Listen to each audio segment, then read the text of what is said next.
Bref, bonjour à toutes et à tous, c'est Onel, j'espère que vous allez bien. Aujourd'hui on part sur une vidéo assez originale. Il y a 2 semaines j'ai vu un tweet intéressant de Rush Manga qui disait: vous pensez que c'est possible de faire un anime en France qui perce autant que Naruto ou autre pilier de la japanisation? Et je me suis dit que je voulais y répondre dans une vidéo. Donc trêve de bavardage et de baliverne, monteur générique.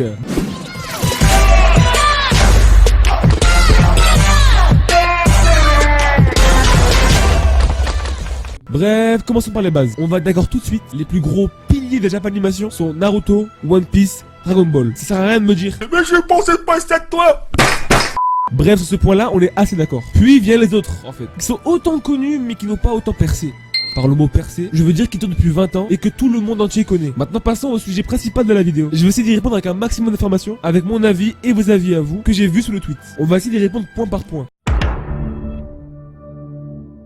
Premier point, le manga en France. En France, nous sommes le 2e plus gros consommateur de manga au monde. C'est aussi une fierté. Donc on pourrait imaginer créer un manga qui soit autant connu qu'un manga japonais. Mais c'est pas si facile. On va prendre l'exemple de Radiant, manga écrit par Tony Valente, un français donc, qui est le premier manga français adapté en animé au Japon. Ça, déjà, c'est ouf. Déjà pour Radiant, il lui a fallu plus de 5 ans pour être enfin adapté en animé. Et puis entre nous, il a pas si bien marché ça au Japon. Tout ça pourquoi? Je leur ai demandé s'ils pensaient possible pour un français de devenir mangaka au Japon, comme le désire Adrien dans le court-métrage.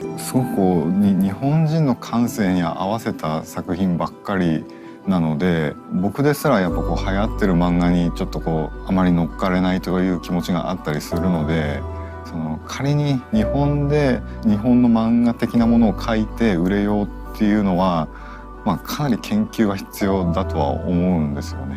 Donc c'est très rare qu'un manga français perce au Japon. Car à la limite, s'il perce au Japon, on pourrait dire qu'il percera dans le monde entier. Mais le marché japonais est très dur.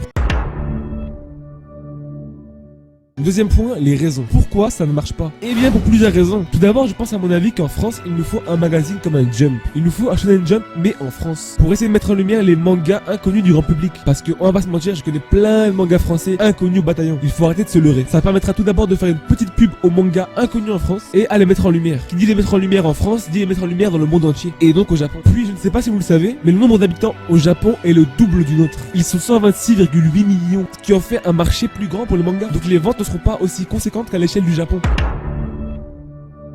Troisième et dernier point, le marketing français. Je sais pas si vous l'avez vu, mais en France en tout cas on met beaucoup plus en avant les romans, les livres d'auteurs, les livres de stars. Dis-moi la gueule du rat!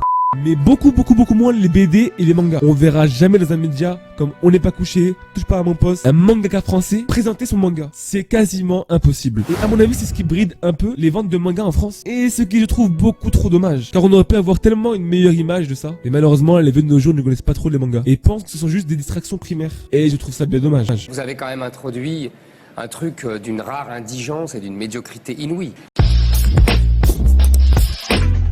Pour faire beaucoup d'argent, vous avez acheté du manga au kilomètre, pas cher du tout, aux Japonais qui refourguaient ça à bas prix, qui étaient des merdes infâmes.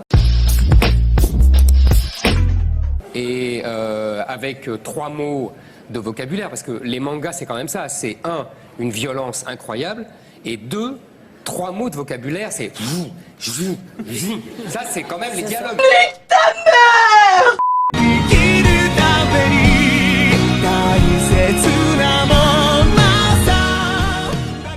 Oui, déjà je réponds à la question, on part sur bonne base. Un manga français peut tout à fait marcher, tout comme un manga japonais. Et ça se voit de plus en plus, notamment avec Radiant, qui a eu son petit succès au Japon. Après, ça va dépendre de plein de choses qui ne sont pas forcément en rapport avec la nationalité du mangaka. Voilà, donc oui, je pense qu'un manga français peut tout à fait fonctionner, tout comme un manga japonais. Du coup, salut Oneil, merci de me proposer de répondre à ta question. Du coup, pour moi, un manga français peut arriver un petit peu au... Allez, on va dire qu'il arrivera à toucher le pied de Naruto, quoi. Le jour où son écriture paraîtra pas française, en fait. Parce que les Français ont fait des trucs putain de clean. Enfin, si tu regardes Radiant et que tu regardes One Piece en même temps, il y a une grosse différence. Et vraiment, je crois que c'est pour ça que moi j'ai pas suivi Radiant, qui est pour le moment le seul manga français à être adapté en animé. Et je pense que c'est pas pour rien, parce que on doit avoir une écriture qui est pourrie par rapport aux autres. Et ça je m'en rends compte. Du coup ouais, pour moi un manga français peut arriver au niveau de One Piece ou Naruto si celui-ci n'est pas écrit en français. Dans le sens où on doit avoir la logique d'un japonais où en gros... faut pas avoir une écriture française, et une fois qu'un manga français arrivera en animé à Naruto ou One Piece, ou même en papier manga, c'est vraiment, vous le verrez par vous-même, c'est qu'il aura une écriture japonaise. Mais franchement je pense qu'on peut faire un truc lourd. Je pense que, ouais, pour le moment, il y a des bons trucs qui s'annoncent là, si vous regardez. Je sais pas si vous suivez sur Twitter, faudra que je donne au pire le lien. Il y a un Twitter qui donne un petit peu tous les référencements des mangas français qui sortent. Et franchement, putain, des fois il y a du lourd, mais bah, il manque un truc au scénario. Je sais pas ce que c'est, moi non plus, je sais pas ce que c'est si on me demande ou quoi. Mais non, pour moi, un manga français peut y arriver. Ça, c'est sûr et certain. Salut à toi, ici Niast. Alors je suis là pour répondre à cette question. Crois-tu qu'un manga français peut percer dans le monde comme un Naruto ou un One Piece? Alors ma réponse c'est non. Et pourquoi ça? Tout d'abord, en premier temps, parlons du rythme de parution. Le rythme de parution des tomes en France et au Japon sont totalement différents. Et ça peut effectivement avoir un impact sur la popularité d'un manga. Il y a aussi le manque de médiatisation. En effet, un lecteur sera plus tenté d'acheter un manga japonais qu'un manga français.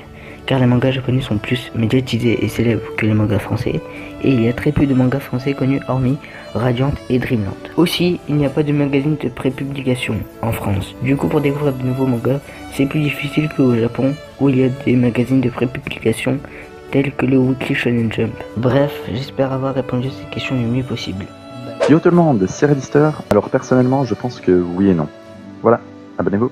Non, plus sérieusement, je pense que oui, il peut devenir très très connu. Il y en a d'ailleurs qui le sont déjà, mais pas aussi connus que vraiment les plus gros animes japonais. Et cela pour les raisons suivantes. La première, c'est que les Japonais n'ont pas forcément besoin de s'intéresser aux mangas français, parce qu'ils en ont largement assez au Japon.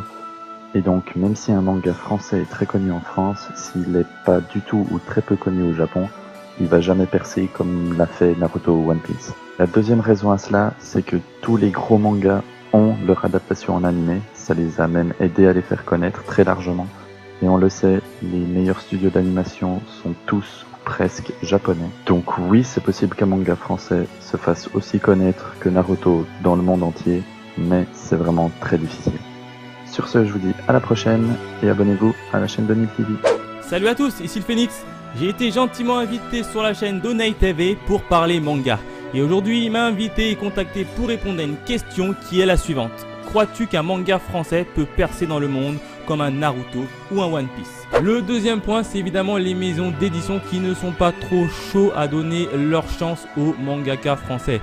Quand on sait que pour récupérer des titres au Japon, ils regardent si ça marche plutôt bien d'abord au Japon pour pouvoir l'importer et le vendre sur le marché français. Ici, si tu demandes à une maison d'édition de lancer directement un mangaka français sur le sol français, je suis pas trop sûr qu'ils vont dire oui, hein. Donc ils sont assez chauvins sur ça et ça c'est vraiment dommage.